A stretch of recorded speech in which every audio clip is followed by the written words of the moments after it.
Okay, my name is Julianus Mardianto, and I will explain about my thesis proposal.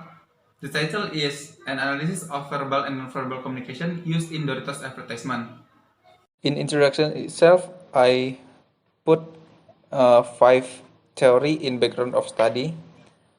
The first one is from Gilson and Bergman about define advertisement, and the second one from Grant McCracken is about define advertising, and the third from Esser about language in advertisement, and the fourth is from Gray about persuasive message of advertisement, and the last one is from Pierce about the power relation between customer and product. And the next is problem of study. In problem of study, there are two questions. The first one is how the verbal and non-verbal communication can attract people to buy the product. And the second one is what kind of non-verbal communication used in Doritos advertisement. And the next is from objective of the study to find out how verbal non-verbal communication attract people by the product. And the second one is to describe what kind of non-verbal communication used in the Doritos advertisement. And the next is significance of study. In this significance study, there are two contain.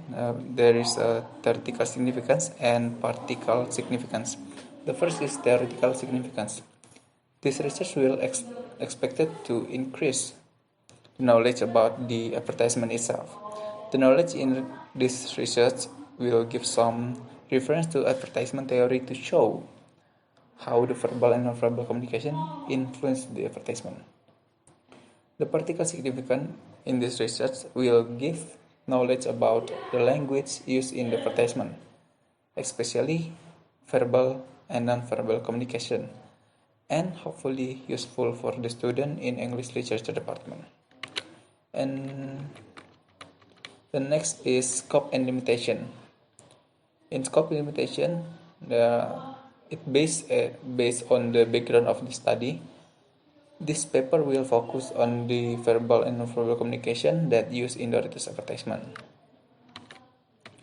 And the next is definition of key term. There are a lot of key term in here, and there's about four.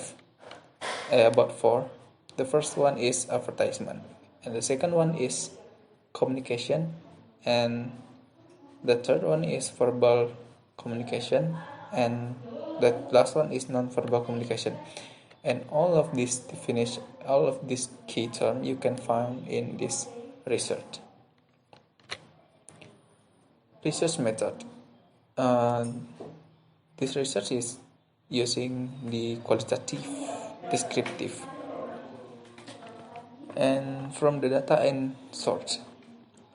The researchers use the data and source by analyze the verbal and verbal communication, facial expression, gesture, paralinguistic, and body language and posture. Okay, that's all from my presentation. I hope this presentation will give a good impact for everyone. Thank you.